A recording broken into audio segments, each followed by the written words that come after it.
Angle Slam podcast. That was quicker this time. Yeah, it was quicker. Yeah, I know it was late last time, but the technical difficulties. Yes, so welcome to the next Angle Slam podcast, which was literally a week removed from the last Angle Slam podcast, where we got a pay-per-view straight after SummerSlam, which is obviously it's become it's not our fault, but it's kind of become apparent of why that pay-per-view now exists. Yeah, I heard the rumor before it even came along. I was like, that's terrible. But I should really have expected this from Vince. Yeah. So, whatever. But it's one of them. But, to be honest, it weren't too bad. I'm going to be honest, mate. I thought it was a really, really good show. I wouldn't go really good, but I thought it was better than SummerSlam. I mean, I quite enjoyed SummerSlam, but I would say this is as good, if not slightly better. I'd go with... Well, with my... You enjoyed SummerSlam more than me. Yeah. I definitely enjoyed Payback more than SummerSlam. I'll put it that way. Yeah. So I suppose we'll just get into it. I mean, there's no deaths or anything, is there? There's one. There's a Bullet Bob Armstrong, who was like he was like old school wrestler. That's been around Facebook. I'm not going to pretend to know a lot about him because I don't. The only other one I know, which is not wrestling related, is Black Panther. Yes, of course. Chadwick Boseman dying of colon cancer at 43. Which is, again, like I said, nothing to do with wrestling. But still, it's such a big deal, though, isn't it? It's the fact of how integral he is to the MCU, and the fact that he did all 4 films while having treatment. It's more commendable that, apparently he was suffering with it for 4 years, and no one knew, apart from obviously his close friends and family. So it's more commendable that he didn't want to be known as that guy. Yeah, he said he didn't want to be a patient to people. Yeah. So, it's still a horrible thing, but all the respect in the world to him. And, I think it's worthy of a tribute of this podcast towards him. Yeah, absolutely. Because of everything that happened. So Wakanda forever. Bit of a shitter. Yes. Do you want to do your subscribe? Yeah, guys, you know this by now. Like, subscribe. You know exactly where we are. I'm not going to go through it again. You literally just listened to it 1 week ago. Yeah, 1 week ago. So you know it. You know it by now. It's like, subscribe. You'll find us anywhere. Just type us in. You'll find us. So let's crack on. Pre-show. I assume you didn't watch it because I didn't. It was in the background as I watched it. There was some kind of storyline, either development or finish, because it was the Riot Squad versus the Iconics. Yeah. I didn't know this, but apparently for the last couple of weeks, the Iconics have been like doing a cheap shot to Liv and trying to convince Liv it's been Ruby Riot. Here. Right, yeah, because I've not been watching any of that. I mean, I've been watching my bits where I want to. Yeah, I've not listened to any of that, unfortunately. When it happened, I was just kind of like, well, what? What was all this? Why is Liv like buying into it? Then it kind of explained that for weeks they've been doing this. And just at the end of it, Liv and Ruby got the victory. So, nothing really much to talk about when it comes to that. Yeah. So, main show, open with the United States Championship. Yeah, so Apollo Crews, the champion, versus Bobby Lashley, with the rest of the Hurt Business kind of around the side and whatnot and watching on. This was a really good, solid opener. I think these guys did really well. Yeah, there was just a good story being told. There was a lot of like classic wrestling stuff. It was plenty of back and forth. There was not loads of energy, but there was enough energy there with these two kind of powerhouses. They played off the strengths of Bobby Lashley. They played off the fastness of Apollo Crews. They played off the whole storyline of he's been able to get through the other two, but he can't get through Bobby. And obviously that became apparent in this. And yeah, I mean, new United States champion, which I was happy with. I wanted that. I think it's a good place for Bobby. Again, I like the Hurt Business. I think it works for MVP. It works for Bobby. It works for Shelton Benjamin. It's a great idea, and it's working really well at the moment. Even with the beatdown afterwards, like Apollo Crews attacking him afterwards, like it was just like out of frustration. I quite like that because he's getting aggression. He's like he's pissed off that he couldn't get past Bobby. So all in all, the whole package, I had nothing to grumble about. Yeah, I thought it was very solid. A lot of near falls and nothing to knock. I don't think there was any bad moves. The thing with, I always knew Apollo was a great athlete, But there's a couple of things he was doing, like a couple of like a headstand springs into like a nip up kind of thing. It was like, if you did this more often, people would know how awesome you are all the time. If you pull off moves like that. It reminded me of Neville a little bit, just how fluid he was with his movement. Yeah. I kind of thought early on maybe this would be the time where Apollo drops the belt, because he's not been a bad champion, but he's not one that stood out. Really. No, but I think this belt was more or less. It's a device for a story. It's a launching pad for him. It's a launching pad for Bobby and MVP and this entire stable, this entire storyline they're telling based around the US title. It's just a prop that's there to kind of elevate these guys a little bit more and give them something nice and meaty to get their teeth into. So it's a means to end, and I'm fine with it. Yeah, I think throwing the United States Championship on Apollo in the first place was the company's way of going, look, we have faith in you. We want to push you, and we want you to go places.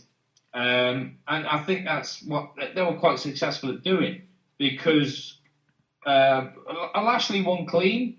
There was no interference by MVP or Shelton. So the fact that Apollo attacked him afterwards, yes, maybe it was just pure frustration, and I don't know why, but I actually really liked that photo shoot thing. Lashley, Shelton, and it's all part of the stable. That works nicely. Yeah, it's very their character, and it's something quite new. But Apollo, I'd understand Apollo attacking them if they'd used dirty tactics to win. The fact that it was, it'd be a very face thing of Apollo to go, look, you beat me fair and square, handshake, that's it. The fact that he just full on attacked them, showing to me possible seeds of a heel turn in the works with Apollo. Because I've always thought Apollo should have joined the Hurt Business from the get-go anyway. Well, there's no reason why he couldn't. I mean, maybe this is the first kind of step that he's frustrated and everything. Eventually, MVP kind of talks him down and just says, look, your frustration can stop if you join us. We can push you and you'll get what you want and what you deserve. And maybe that's the first stepping stone. You never know. Yeah, that's pretty much what I'm hoping for of Apollo. Like, MVP can just say, look, you've got no excuses. I didn't get involved. Shelton didn't get involved. We'll actually beat you fair and square. If you're not happy with your position or your own performance, I can help you out if you just let me. So, yeah, I'm interested to see where we will go. Yeah. And it's always good to open with a title change at the start of the show. Yeah. Yeah. Next was Sheamus versus Big E. Yeah, so, I mean, this was a means to an end, I think. It was basically a way of putting Big E over, his first kind of big singles win kind of thing. Now he's doing a singles run for a while. It did what it needed to do. There was, a few rest holds here and there. It took a couple of minutes to get going, but once it did get going, again, there was plenty of wrestling going on. There was plenty of stuff going on. Again, I can't think of specific stuff, but it was classic Big E, it was classic Sheamus, and they worked quite well in the ring together. And giving Big E that nice win with the big ending was a nice way to kind of put him over, make him a little bit more legitimate in the mid card, and slowly push him up to his singles run that he's getting. So again, like I say, nothing stands out specifically like an oh my god moment, but it did what it needed to do. It did what it says on the tin, and that's, again, I can't complain. Pretty much what I was going to say. It was just as solid as the opener for me. Yes, sometimes you talk about some matches going, well, it was good, but it's exactly what we expected, so I wasn't really surprised.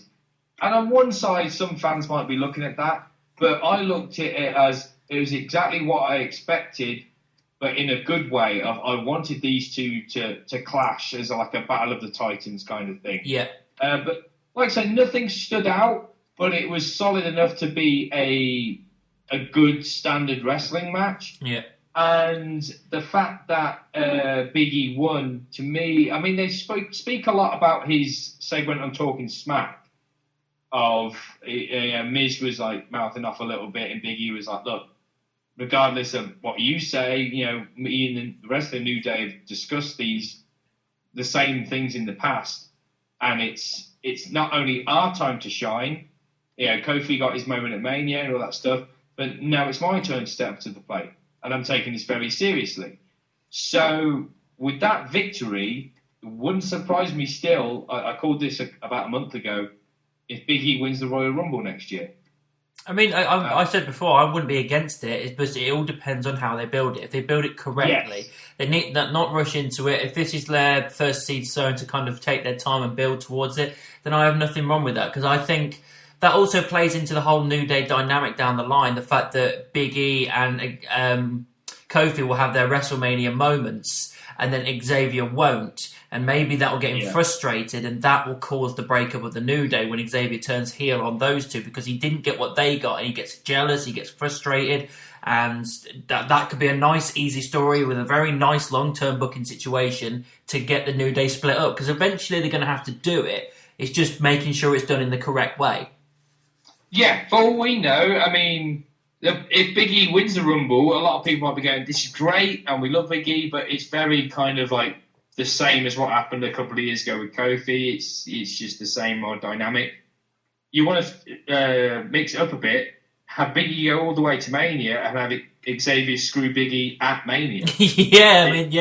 That's a moment in itself. Yeah. So there's a lot of stuff they can do with it, but I'm glad that Big E's finally getting the push that he deserves. Yeah, because we've all wanted it for a while now.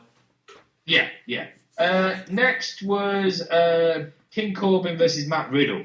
Yeah, I mean, this has been boiling up for a few weeks now, and the only, I mean, it's not the only downside. It wasn't an amazing match. It was all right. I mean, I think Corbin was a little bit boring here and there.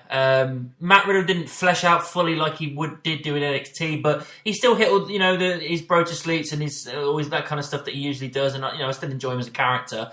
I just felt like I wanted a little bit more from him. It wasn't terrible. It was solid. It was fine. The only thing that really annoyed me was the fact that they decided to bring in Riddle's personal life into that tweet thing that Corbin put up just before the match to piss Riddle off and get him annoyed.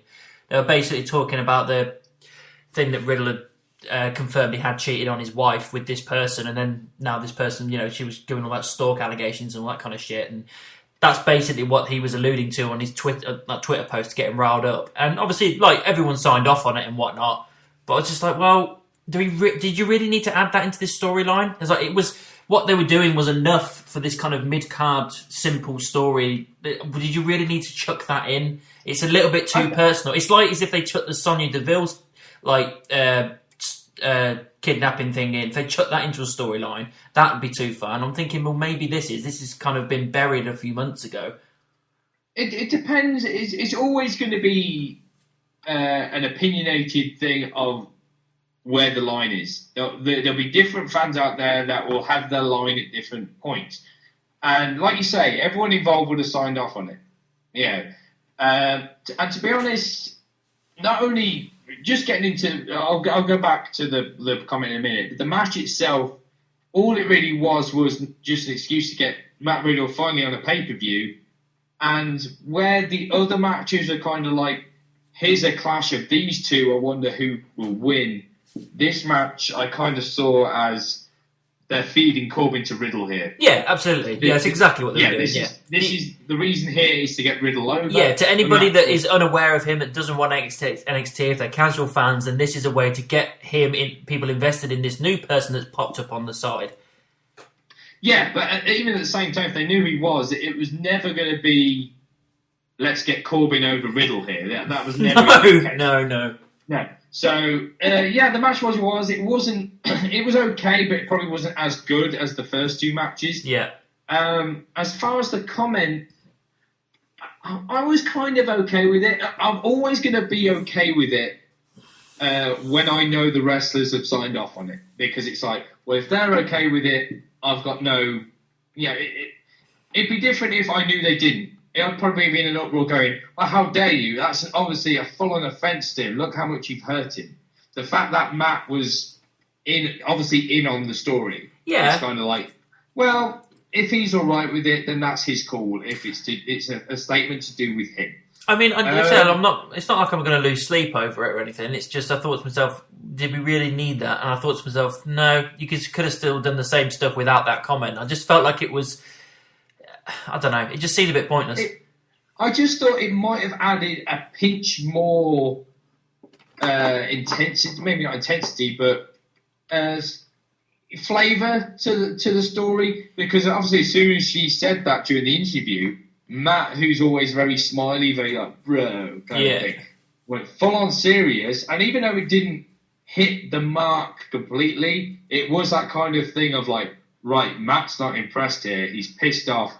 He not only am I invested in the sense of I'm willing to kick Corbin's ass badly now, but it also gets Corbin's character slightly over again as the heel of like, what a dick. To be honest, like you say, what a dick. But the main thing that kind of made me go, "Oh, you dick," was during the entrance, bro. Like Matt Riddle came down and did his thing where he jumps over the top and kicks his flip flops off, and they set the fireworks off at the perfect moment as he kicked his flip flops off.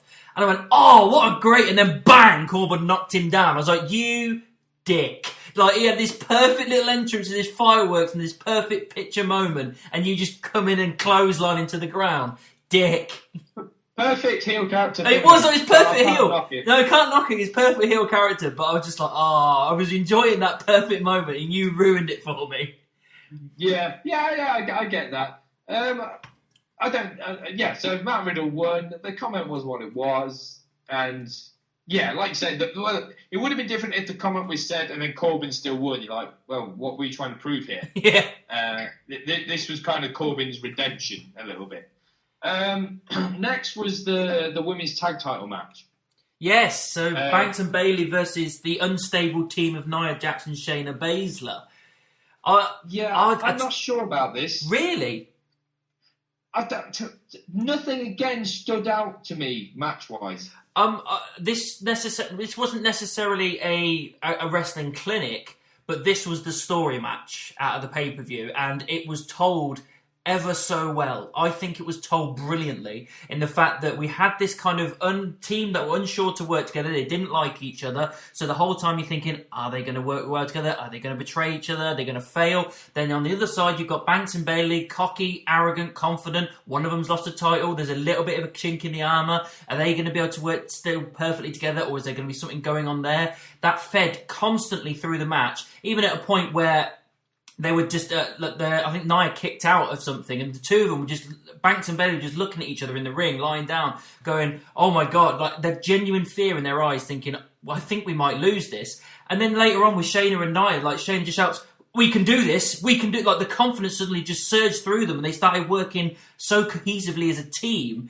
And then to the lovely finish where it had Shayna putting them in submission hold by grabbing Sasha's arm and putting it round Bayley's neck to make her tap out, which will feed into their breakup because obviously it's Sasha's arm that caused the tap out. Then to have this unsure team that can't work together as champions, I think there wasn't loads of wrestling going on, but as far as the story's concerned, this was great. I thought it was brilliant. See, that might mix into mixed reviews when we come to the main event a little bit, but it's kind of unfair for me to comment on this match because, to be honest, I don't really remember a lot of it, and I don't know if that was my fault or the fact that, like I said, nothing was exactly outstanding to me. But so, like I say, the match was what it was. But what I do remember of it is I don't remember anything bad. I remember it. This isn't a knock at all. I just remember it being very standard. It's a women's tag team match.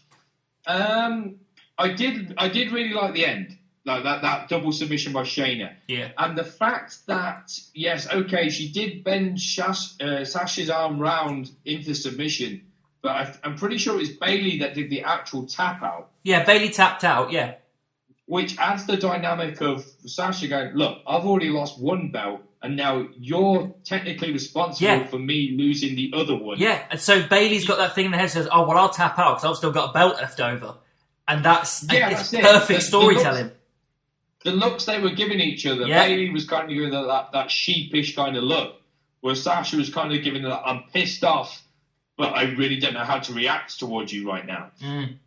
Where I didn't really like Nia's character with the championship when they won. I thought it was funny. I thought it was funny.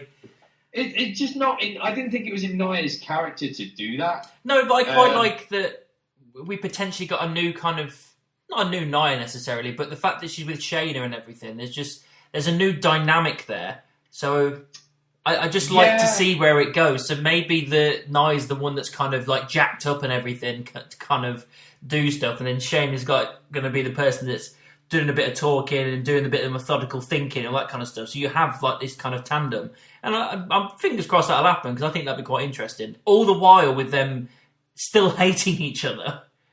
Yeah, I mean, I'm kind of skeptical. As soon as they won the belts, I was kind of skeptical of like, okay, cool, I get where the story's going when it comes to Sasha and Bayley, but I'm not sure where this leads for Nia and Shayna, because this is probably just a personal thing.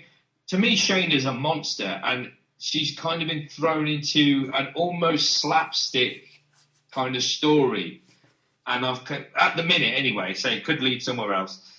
And I just keep thinking, you're better than that. You know, and that's not her fault. That's the booking's fault. I do agree with that. But on the same side of things, you've got to think of this force. If they're able to kind of get their shit together and realise they can, just be civil with each other, this is a force to be reckoned with. This is Nia Jax and Shayna Baszler as champions. Who's taking them down? You know what I mean? That's what I'm thinking. Yeah. If they can build them correctly, maybe this is their opportunity to build these two back up again as these monsters, so that you're actually seething at the point to think who's going to be the ones to take it off them. And that's I'm hoping they'll get like a lengthy reign out of it. I think also what doesn't help is that I'm still kind of on the fence about Nia because of how unsafe she is. It's kind of like, right, we're giving you another chance. Yeah. Prove that you can be a safe worker. She did nothing really wrong in the match, so that's a thumbs up in the column for Nia in this match. So I'm kind of going into it on Shayna and Nia's side and kind of going into it very gingerly, like, all right, I'll give it a shot, see where this goes. As far as Sasha and Bayley, mainly because of my opinion, I think if they're ever going to clash in this story, it should be at Mania. A part of me thinking they might have took the titles off them too soon. Maybe, but I mean, we've got... I don't know, it depends how long they drag it out. We've got Survivor Series we have to deal with as well, don't we? Yeah, but Mania's still like 7 months away or whatnot. So it's... Again, that's my personal want of wanting the rivals clash at WrestleMania. Now that they've lost the tag titles, though, Sasha goes back to Raw and Bayley goes back to SmackDown, so maybe they'll keep them apart for a little bit. Maybe they'll have their separate interviews on their separate brands and talking about stuff until Survivor Series where they have to clash for some reason. And maybe that's where they start sowing the seeds, really, of them breaking up properly because they start arguing.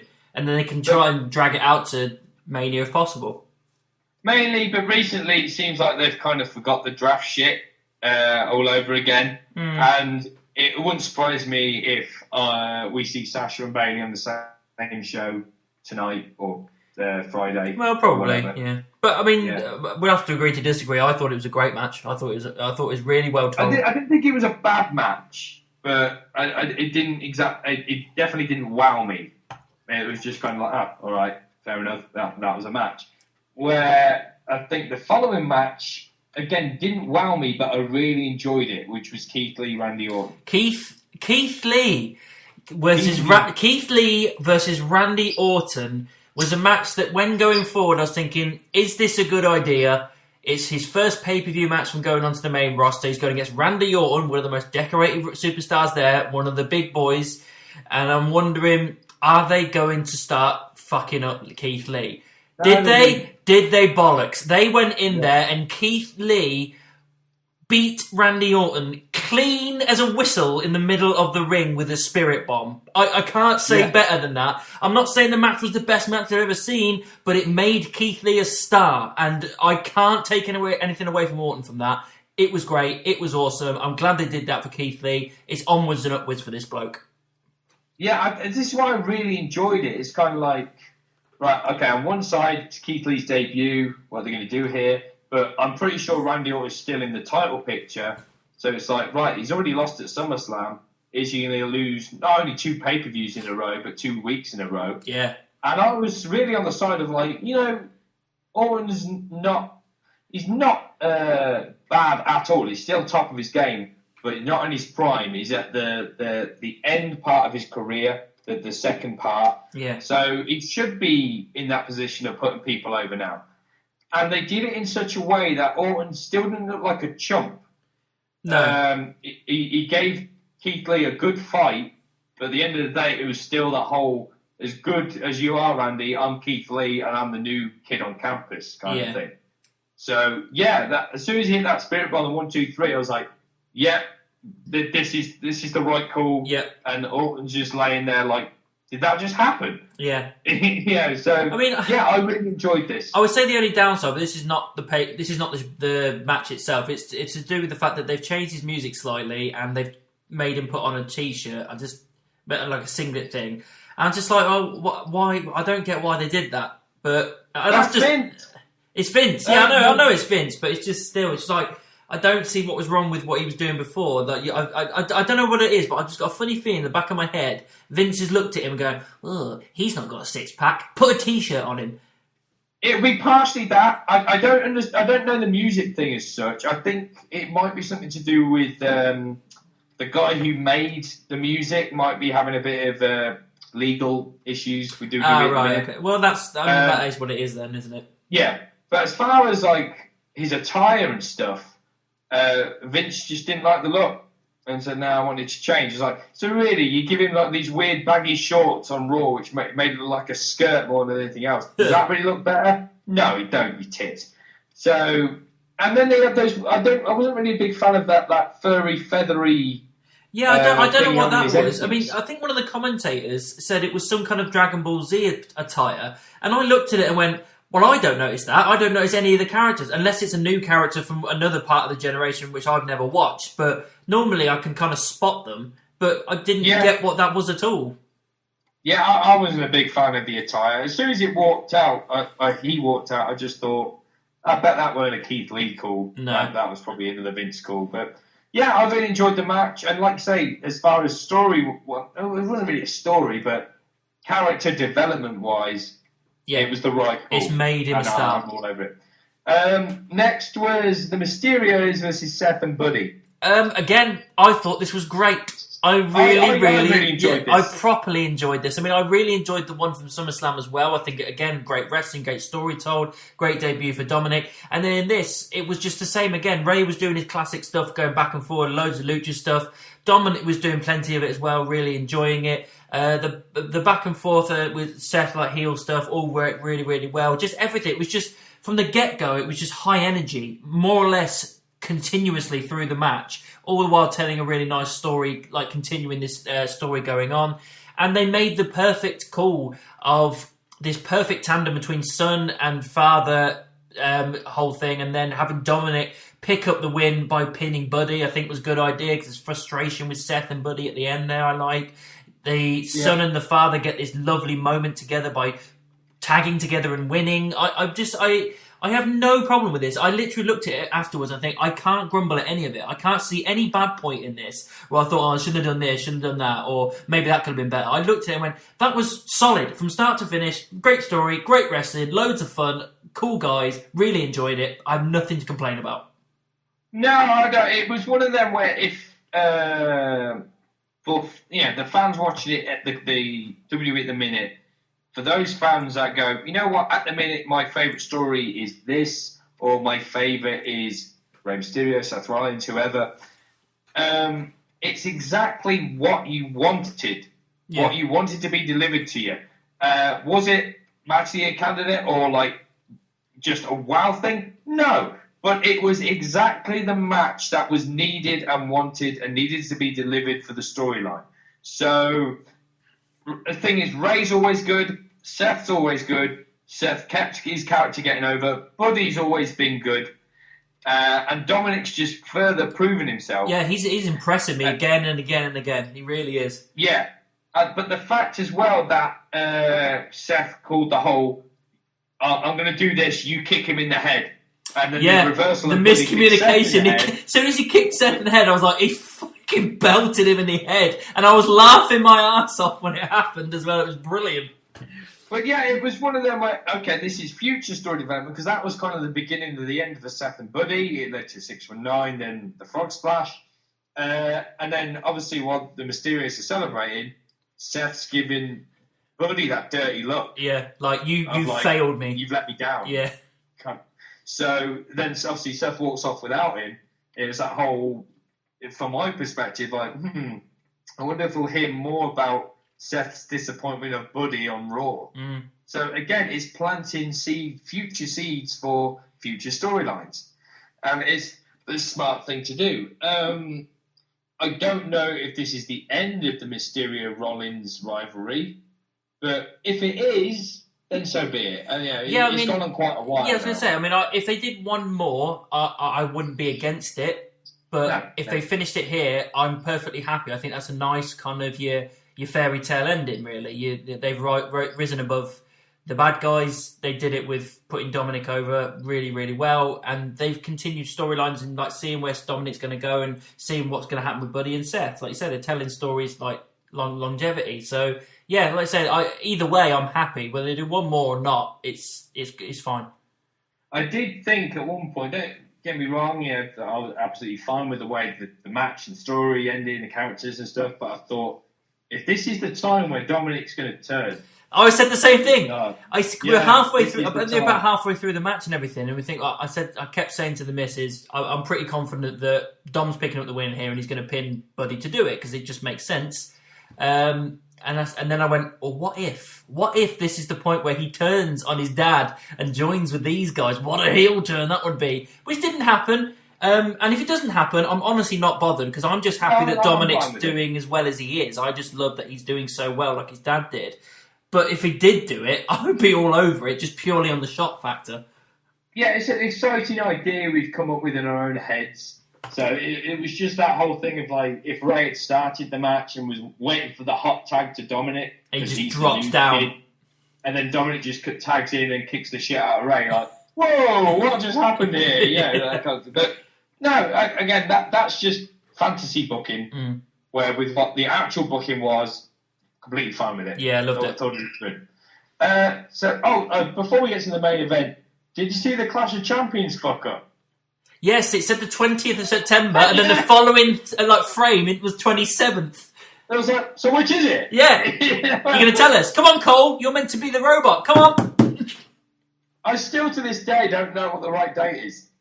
I think we're going to have to Google it. Fuck that up. I know, right? Jesus Christ.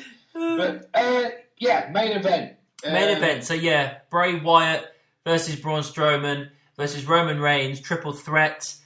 Was it a triple threat, though? Well, technically it was. I do love everything it did with Reigns and Paul Heyman on SmackDown, and then that whole side.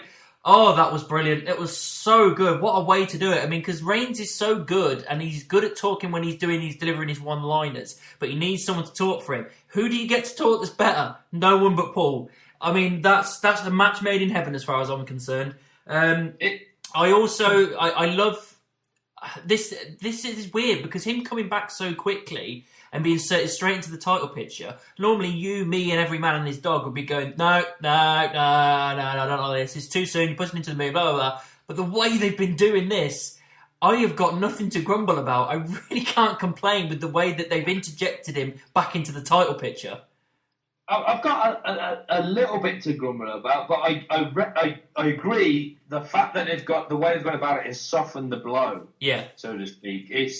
So obviously the whole Heyman thing happened on SmackDown was just like, oh, yeah, okay, this is the confirmation that he's heel now. Great.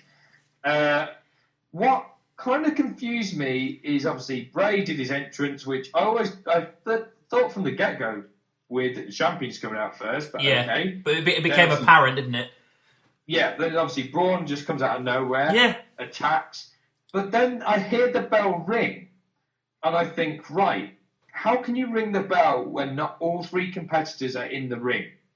Then it's the whole, well, Roman hasn't signed the contract yet. Yeah, he hasn't. Well, surely, if you've rang the bell and he hasn't signed the contract, he's not part of the fucking match. So it just... was more confusions with all the little details. I would say the only way they can get round that is the fact that they got this contract together a couple of days before the pay-per-view, which will have the dates of the pay-per-view on it and all that kind of stuff. The dates like leading up to it. So they'll ring the bell because they just don't know whether Reigns is going to be out there, so on they go. And then when he comes out later on and signs it and kicks in, he's signed on that dotted line that has the previous date on it. So because of that, it legally on the paperwork in black and white, he's in that triple threat. I mean, well, yeah, but if you haven't signed it before the bells rang, surely that's got to mean something. Because the match is on, you haven't signed up to be in the match. I mean, maybe they'll play into it a bit more, but I kind of hope they will, because the fact that Heyman was still holding the contract when the show went off the air, and 2, Roman refused to sign the contract unless a few things were changed. It's like, well, what did you want changed? Well, I guess we'll find that out. But yeah. I'll be honest, I mean, I did, again, it wasn't a wrestling clinic, far from it, but I just really enjoyed, I liked Bray and Strowman going nuts on each other and everything and doing the same stuff they were doing at SummerSlam, but it was with no holds barred. They did some stuff up the ramp and whatnot, and the ring imploded. I didn't expect that to happen during this match, and I thought that was fun. I didn't mind that. And yeah, just the fact that Reigns just coming out halfway through, signing it, chucking the pen and going down with the steel chair. So this is like the cherry on the cake of deciding, yeah, he's definitely heel. 100% he's heel. There's no way he can come back from this and be a face the next day. And then just to wail on the both of them. And I also like the way they kind of told the end of this story as well, because obviously all of us wanted him to pin Braun if he was going to do it, not the Fiend, because you need to protect the Fiend, of course. Yeah. And sorry, I'm in the dark now. Why are you in the dark? He's in the dark, ladies and gentlemen.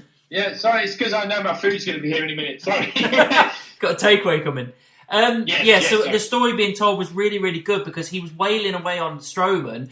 He tried it on the Fiend. The Fiend put him in a mandible claw and he had to kick him in the balls to get him off him. So that keeps Fiend strong. Because it's just like he had no option but to low blow him to get him off him. And then that was the bit where he thought, well, I'll go back to Strowman then. Then he went back to him, speared him, and took the title that way. I think it was a great way to do it. It keeps Reigns so relevant doing it all this way, heelish and taking the title back. Vince gets his golden boy back, and he gets it in such a way that we kind of enjoy. And it protects the Fiend perfectly because he didn't lose the title. He was also getting the upper hand on Reigns with the mandible claws that Reigns had to do kind of a desperation move.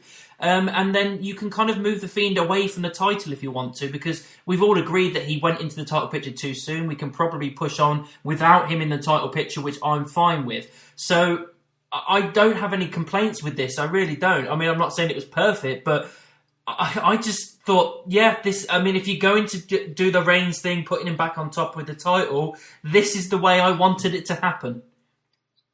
Yeah, I mean, mine aren't exactly complaints because the tick in my column for this is the story was told the right way, which is what matters really at the end of the day.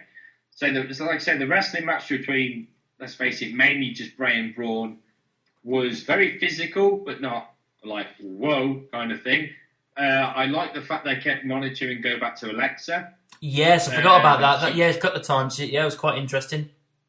She's still in this like sub-story kind of thing of this obsession with Bray. There was the spot through the stage.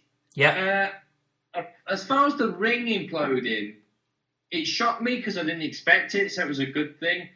But I think they've maybe not done it one too many times, but done it too many times in such a small period of time that it becomes kind of like, oh, this again. I don't know. When was the last time it happened? It was a couple of years ago, wasn't it? I think Mark Henry Big Show. No, I think it was... I don't know what that year was. It was Strowman and somebody, but I can't think who. Oh, it was? Yeah, Strowman and Big Show. So it's probably... it was a couple of years ago. It was a couple of years ago, but I mean, I don't think they overuse it. I can only recall about 6 or 7 times in total that it's been done. Yeah, well, it probably hasn't even been done that much. But I just thought, with all the other competitors that have done it, it's usually been people bigger than Braun and Bray put together.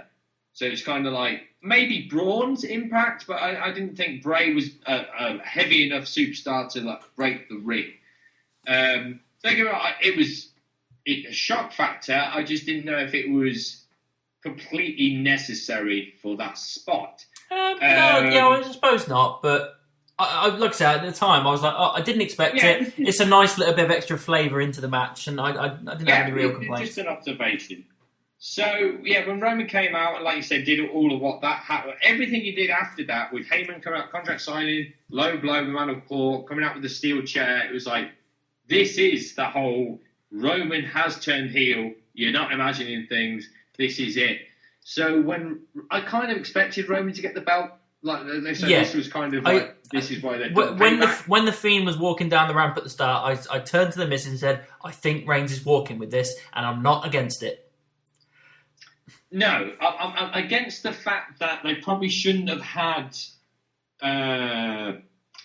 Bray win it in the first place. They should have kept it on Braun for this, because what's the point of having Bray hold it a week? Yeah, but the only way that you can do that is if you have a DQ kind of finish type thing, and we wouldn't. In hindsight, we wouldn't have been happy with that. We'd have been pissed off, and you can't have Strowman pin the Fiend. So if he has to hold it a week to keep himself strong, then so be it. Yeah, I just thought at SummerSlam he could have had it a no contest. So no one would have lost or won, but Braun would have still been champion, and you could have had the triple threat then. And again, like I say, I'm completely fine with Roman being champion because of the story that's told, that he's heel now, he's with Paul Heyman. But it is kind of still like, you've been off for all this time, and you just wander straight back in, and you're straight back into Universal Champion. I don't know. I'm more okay with it now than I would be like if Roman came in face. This is why I'm kind of giving it a pass, because I'm just like, earlier on when they had him as face before the whole pandemic happened, it was being built up in the way that we were kind of all right with, because they weren't pushing him to the moon again. They were doing him properly. Then this whole thing happened, he had to go away, and it is what it is. So when he came back, obviously all of us were very worried about, well, what are they going to do when he comes back? Are they just going to chuck him into the title picture because he was that close to getting it at Mania and had to pull out? And yes, they did do that, but they decided to, instead of doing the classic Vince thing that he always does of going, oh, we're going to do this and I don't care what anybody else thinks and I'm going to do it my way, he decided to go, right, I want to do it this way, but let's do it in a way where the fans will be all right with it. So let's turn him heel, let's put him with Heyman, let's have him be a dickhead, and people will enjoy that more. And I can't disagree with it.